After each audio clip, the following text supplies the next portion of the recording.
Ish prokurori i Tribunalit Ndërkombëtar në Hag për krimet të luftës në ish Jugosllavi, Jeffrey Nice, ka folur të premten para studentëve të Fakultetit Juridik të Universitetit të Prishtinës rreth sfidave në gjykimin e krimeve të luftës. Nice, që ishte edhe njëri nga hartuesit e aktakuzës kundër Slobodan Milošević, ka thënë se edhe gjykata penale ndërkombëtare shpesh herë bien prej e presioneve dhe ndërhyrjeve politike nga jashtë.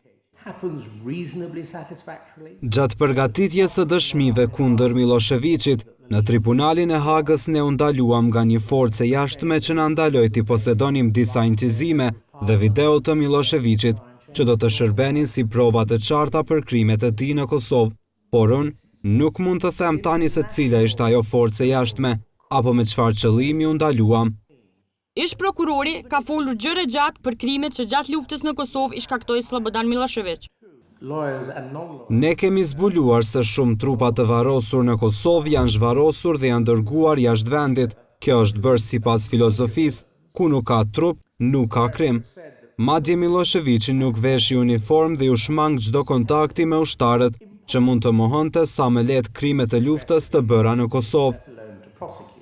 I pyetur për krimin e gjykatës speciale, Jeffrey Nice u shpreh skeptik nëse krimi i saj simbolizon njëkohësisht edhe dështimin e Tribunalit të Hagës për hetimin e krimeve të luftës në Kosovë.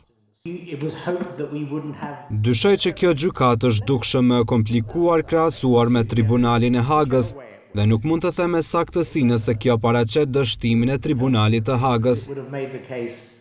Ai tha se pala vuajtur në konflikt pritet që të ketë më shumë pritshmëri dhe ato nganjëherë edhe nuk realizohen. Këtë vuri theksin edhe tek masakra e Srebrenicës, ku gjithashtu përgjegjës kryesor e bëri Serbinë.